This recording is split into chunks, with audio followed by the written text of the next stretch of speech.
여러분 안녕하십니까? 오늘 경북 동해안 지역은 하늘에 구름 많고 차츰 흐려지겠습니다. 약간 강한 바람도 불어오면서 선선한 하루가 되겠는데요. 자세한 날씨 양태빈 기상캐스터가 전합니다. 네, 추석 연휴가 끝나고 일상으로 돌아온 수요일 아침입니다. 오늘 경북 동해안 지역은 구름 많고 차츰 흐린 하늘을 보이겠는데요. 오후부터는 약간 강한 바람도 불어오겠습니다. 덕분에 낮더위가 주춤해서요. 오늘 낮 기온 대체로 22도까지 오르겠습니다. 내일은 비 소식이 있겠습니다. 태풍 두지안에서 약화된 비구름이 몰려오면서 가을비답지 않게 많은 비가 오겠는데요. 내리는 비의 양은 30에서 80mm가량이 되겠습니다. 동해상을 중심으로 풍랑 예비특보도 내려진 상황이니까요. 미리 대비하시는 게 좋겠습니다. 자세한 지역 날씨 알아보겠습니다. 오늘 경북 동해안 지역은 구름 많다가 흐리겠습니다. 낮 최고 기온은 대체로 22도가 되겠습니다. 울릉도와 독도도 구름 진하고 흐린 하늘 보이겠습니다. 약간 강한 바람이 불겠는데요. 낮 최고 기온은 울릉도 19도, 독도 20도가 되겠습니다. 동해 전해상 대체로 구름 많고 바람 불겠습니다. 동해 남부는 차츰 흐려지겠는데요. 파도는 0.5에서 2m로 일겠습니다. 내일 하루 한 차례 비가 쏟아지고 나서는 아침 기온이 뚝 떨어지겠습니다. 하루하루 급변하는 날씨에 건강 챙기시기 바랍니다. 날씨였습니다. 철강공단을 끼고 있는 포항 지역의 남성 폐질환 사망률이 전국 평균보다 30% 이상 높은 것으로 나타났습니다. 포항의 대기오염이 심각하다는 우려가 나오고 있습니다. 장성훈 기자입니다. 국가산업단지를 끼고 있는 포항과 울산 등 전국 8개 지역에 사는 남성의 폐질환 사망률이 전국 평균보다 30% 이상 높다는 결과가 나왔습니다.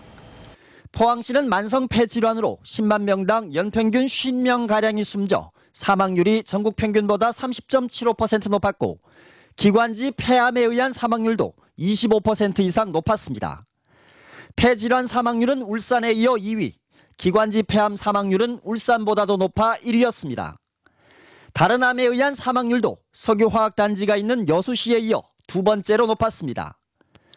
기관지 폐암으로 의료기관을 이용한 비율도 8개 산업단지 지역이 전국 평균보다 20.9% 높았는데 그중에서도 포항시 남구가 가장 높았습니다.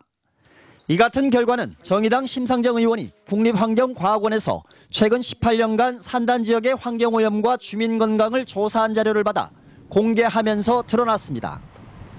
특히 포항시의 경우 미세먼지 농도가 국내 기준치를 초과하는 등 대기질이 나쁜 것으로 나타나 최근 추진되고 있는 포스코의 석탄화력발전소 건설 계획에 대해 환경단체를 중심으로 우려가 커지고 있습니다. 환경부의 대기오염 배출 기준으로 했을 때 전국 평균을 상회하고 있기 때문에 다시 말하면 포항 시민의 보건건강의 환경 상태가 매우 취약하고 위험한 상태다. 철강산업단지와 지역경제를 살린다는 이유로 무엇보다 중요한 시민 건강은 등한시되고 있는 건 아닌지 포항시는 지금이라도 곰곰이 생각해 볼 일입니다. MBC 뉴스 장성훈입니다. 해양수산부는 국가 어한 정보를 실시간으로 제공하는 어촌 어항관리 시스템을 만들어 운영하기로 했습니다. 어촌 어항관리 시스템은 각 지자체와 지방해양수산청, 관계기관이 생산하는 어항 기초정보와 어업 현황, 관광 정보 등을 통합해 제공합니다.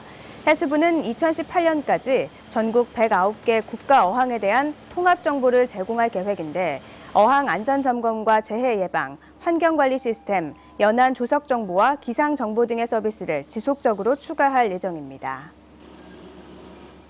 새정치민주연합 홍일학 의원이 미래창조과학부로부터 제출받은 전국 17개 창조경제혁신센터의 원스톱 서비스 현황 자료에 따르면 지난달 말 기준 각 센터의 월별 상담 처리 건수가 대구 22.4건, 경북은 5.2건으로 나타났습니다. 대전이 43.6건으로 가장 많았고 대구는 전국 16개 시도 가운데 대전과 경기, 강원, 전북, 경남에 이어 6번째, 경북은 13번째를 기록했습니다.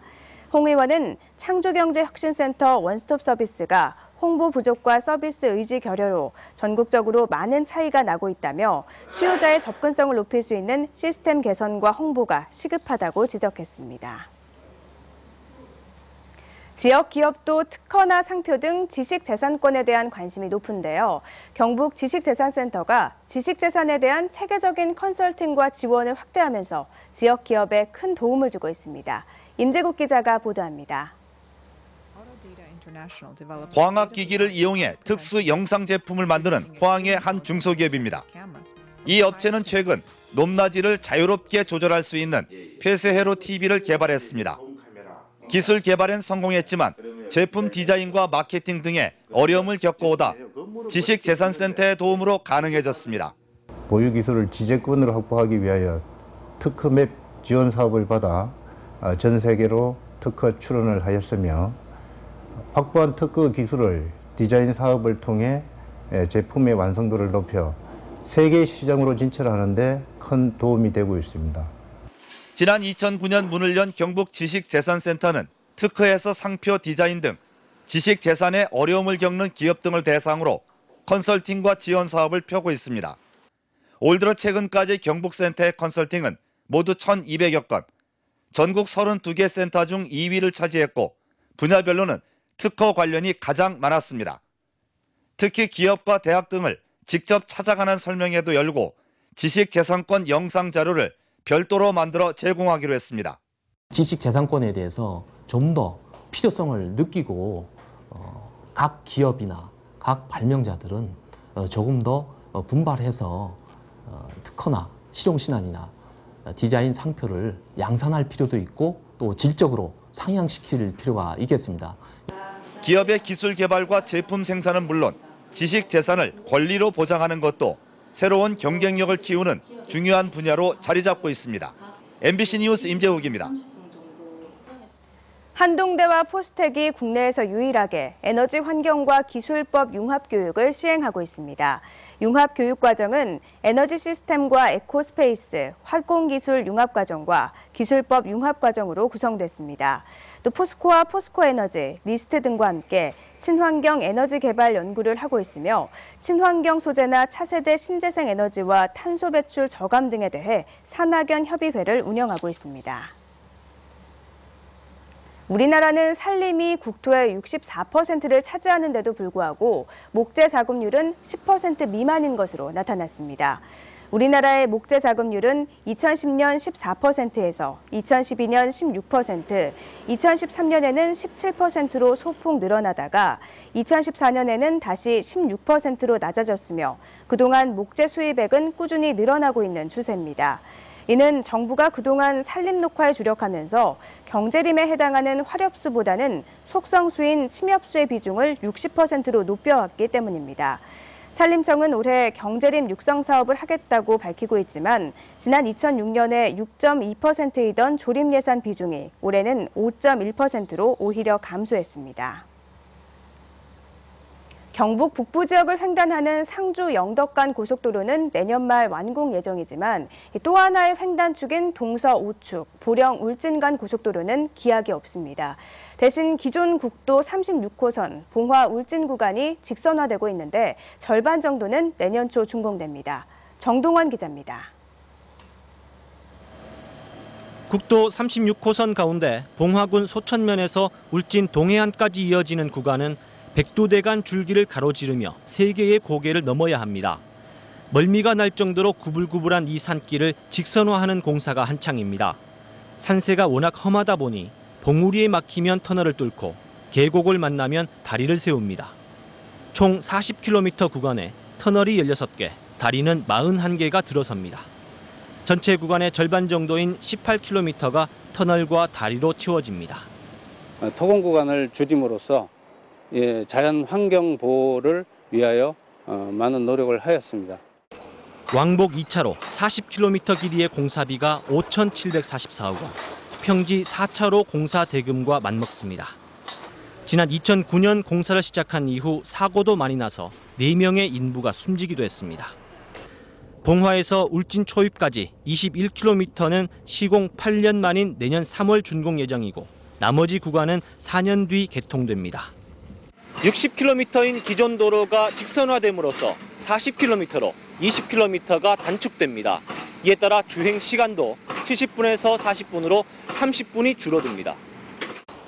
다만 시공사 중 한 곳인 삼부토건이 법정 관리돼 변수로 남아 있습니다. 한편 동서우측 보령 울진 간 고속도로는 현재 사전 기본 계획 조사가 진행 중인 가운데 새 도로로 건설할지 현재 시공 중인 이 국도와 연결할지는 연말쯤 결정됩니다. MBC 뉴스 정동원입니다. 밤나무가 다른 나무에 비해 이산화탄소 흡수량이 높다는 연구 결과가 나왔습니다. 국립산림과학원 손영모 박사는 국내 밤나무 통계 자료와 탄소 계수를 이용해 연구한 결과 밤나무가 연간 129만 3천 톤의 이산화탄소를 계속 저장하고 있다고 밝혔습니다. 전국 밤나무의 평균 나이를 20년 정도로 잡으면 헥타르당 연간 이산화탄소 흡수량은 승용차 3.5대분이며 전국적으로 승용차 54만여 대가 배출하는 온실가스를 상쇄하는 효과가 있다고 손 교수는 밝혔습니다. 한국은행 대구 경북본부에 따르면 이달 대구 경북 소비자 심리지수는 105로 전달보다 3포인트 올랐는데 전국 평균 지수보다도 2포인트 높습니다. 현재 생활형편지수는 92로 지난달보다 2포인트 올랐고 소비 지출 전망 지수는 110으로 지난달보다 5포인트 상승했습니다. 또 향후 경기 전망 지수도 3포인트 올라 93을 기록했고 취업 기회 전망 지수는 5포인트 올라 95를 나타냈습니다. 대구 도시철도 지선 확대와 연장을 통해 대구 부도심과 외곽을 연결하려는 계획이 속도를 내고 있습니다. 그동안 도시철도 소외 지역이었던 신서혁신도시와 엑스코 그리고 경산 하양 지역의 변화가 예상됩니다. 금교신 기자가 취재했습니다. 시원하게 뚫린 터널에서 마무리 공사가 한창입니다. 달서구 대곡동에서 화원 설아리까지 대구 도시철도 1호선 2.62km 연장 사업이 공정률 83%를 기록하면서 완공을 눈앞에 두고 있습니다. 11월까지는 시운전에 필요한 모든 공사를 마무리 짓고 12월부터는 시운전을 실시하여 내년 상반기에는 시운전을 완료하고 하반기에는 개통 예정에 있습니다. 대구시는 1호선 화원 연장을 시작으로 도시철도 소외 지역의 노선을 연결하는 사업에 박차를 가하고 있습니다. 우선 1호선을 안심역에서 하양역까지 8.7km를 연장하기로 하고 연말쯤 설계 착수에 들어갈 예정입니다. 개통 시기는 2021년으로 경산 시내 12개 대학교 학생과 대구로 출퇴근하는 주민들에게 큰 도움이 될 것으로 예상됩니다. 도시철도 3호선은 종점인 범물동에서 대구 스타디움, 수성 알파시티를 거쳐 동구 신서혁신도시까지 연결이 추진 중입니다. 이 사업은 최근 국토부의 예비 타당성 조사 대상 사업에 선정됐습니다. 대구시는 또 3호선을 수성구민운동장역에서 동대구역, 대구공고 내거리, 경북대를 거쳐 엑스코까지 연장하기로 하고 오는 11월 정부의 예비 타당성 사업에 신청할 예정입니다. 도시철도 건설로 인해서 지역 경제가 활성화가 되고 또 역세권이 개발되면서 우리 대규모 도시개발 사업이라든지 또 정주 여건이 획기적으로 개선될 거로 기대를 하고 있습니다. 대구 도시철도가 대구 시내 곳곳을 연결하면서 명실상부한 핵심 대중교통으로 자리매김할 날이 멀지 않아 보입니다. MBC 뉴스 금교신입니다.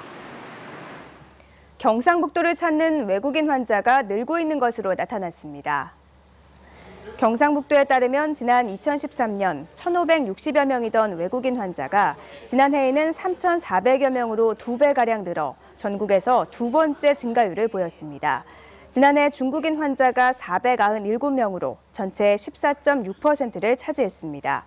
경상북도는 중국 의료기관과의 교류 협력 방안을 잡고 다음 달 계획된 중국 현지 홍보 프로모션과 연계해 경북 의료관광을 중점적으로 홍보할 계획입니다. 성덕대왕 신종, 일명 에밀레종을 주제로 한 신라 소리축제가 다음 달 8일부터 나흘간 경주에서 열립니다. 올해로 4년째인 이번 축제장에는 에밀레 주제관이 마련돼 범종을 직접 타종할 수 있고 신라 복식과 금관 등을 느낄 수 있는 신라 문화체험마당 등이 마련됩니다. 이번 행사는 경주 첨성대 잔디광장에서 열리며 최근 문체부로부터 대한민국 유망축제로 선정됐습니다. 제4회 포항 스틸아트 페스티벌이 다음 달 16일부터 17일간 해도 근린공원에서 열립니다. 오감 철철이란 주제로 철과 예술이 어우러진 국내 유명 조각가 작품 30여 점, 포스코와 협력업체가 제작한 대형 작품 10여 점 등이 전시됩니다. 이번 전시회에는 또 철강공단 근로자들의 숙련된 기술과 창의성을 담은 작품과 학생 일반인이 공모전을 통해 만든 아트 자전거, 금속 공예 작품 등도 선보입니다. 65세 이상 노인의 무료 족감 예방접종이 작년까지는 보건소에서만 실시됐지만 올해부터는 지정 병의원에서도 가능해져 다음 달 1일부터 실시됩니다. 무료 접종 대상은 1950년 12월 31일 이전 출생한 만 65세 이상 노인이며 주소지에 관계없이 보건소뿐만 아니라 지정 의료기관에서 접종할 수 있습니다. 하지만 국가유공자나 장애인, 다자녀 가정 등 지자체별로 별도 지원하는 무료 접종 대상자는 보건소에서만 접종이 가능합니다.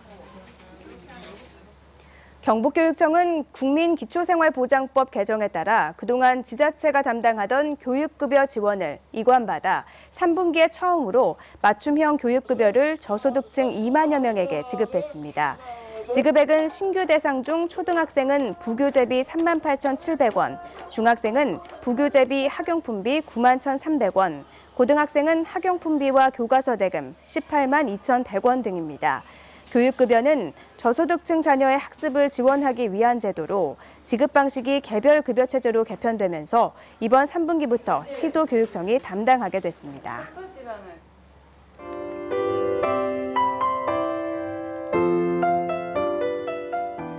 네, 추석 연휴가 끝나고 일상으로 돌아온 수요일 아침입니다. 오늘 경북동해 한 지역은 구름 많고 차츰 흐린 하늘을 보이겠는데요. 오후부터는 약간 강한 바람도 불어오겠습니다. 덕분에 낮더위가 주춤해서요. 오늘 낮 기온 대체로 22도까지 오르겠습니다. 내일은 비 소식이 있겠습니다. 태풍 두지안에서 약화된 비구름이 몰려오면서 가을비답지 않게 많은 비가 오겠는데요. 내리는 비의 양은 30에서 80mm가량이 되겠습니다. 동해상을 중심으로 풍랑 예비특보도 내려진 상황이니까요. 미리 대비하시는 게 좋겠습니다. 자세한 지역 날씨 알아보겠습니다. 오늘 경북동해 한 지역은 구름 많다가 흐리겠습니다. 낮 최고 기온은 대체로 22도가 되겠습니다. 울릉도와 독도도 구름 진하고 흐린 하늘 보이겠습니다. 약간 강한 바람이 불겠는데요. 낮 최고 기온은 울릉도 19도, 독도 20도가 되겠습니다. 동해 전해상 대체로 구름 많고 바람 불겠습니다. 동해 남부는 차츰 흐려지겠는데요. 파도는 0.5에서 2m로 일겠습니다.